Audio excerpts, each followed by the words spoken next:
You can put your foot out a bit more to the right. This class of first-year nursing students have put aside their textbooks and traded them in for some markers and construction paper.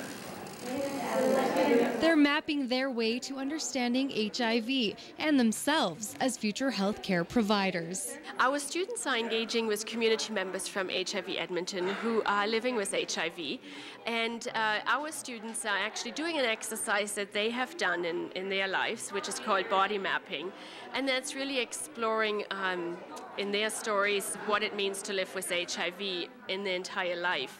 Community members living with HIV shared their personal stories and in turn sparked peer-to-peer conversation.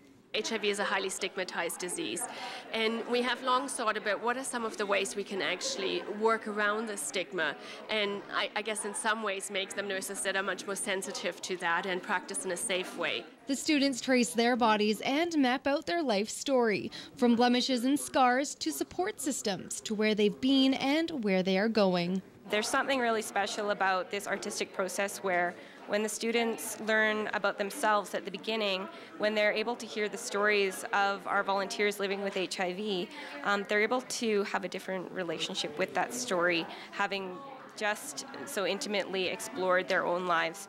And once they can realize and see some of those differences, it seems that they look at HIV with a new appreciation.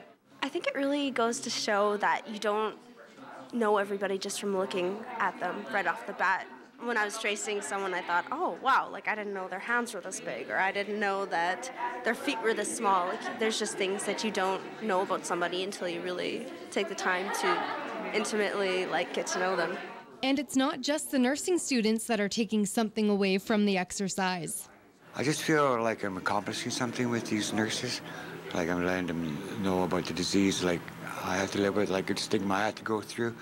Let them know what it feels like. As healthcare professionals, we don't often ask clients to actually do the education and engage alongside us in educating our students. And so I think the opportunity to give back to healthcare professionals who they interact with so often in their lives once they are diagnosed, and often before that, is really that. And it is also very empowering, I think, to be asked, what is it you have to offer us as healthcare professionals? I just hope that they understand that when they do provide a service for somebody with HIV, and that it's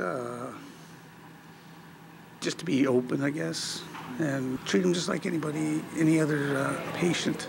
Body mapping is a creative approach to sharing life experience through art. It's used as a support tool, a process of self-discovery, and a means of building community. Rachel Acton, Shaw TV, Capital Region.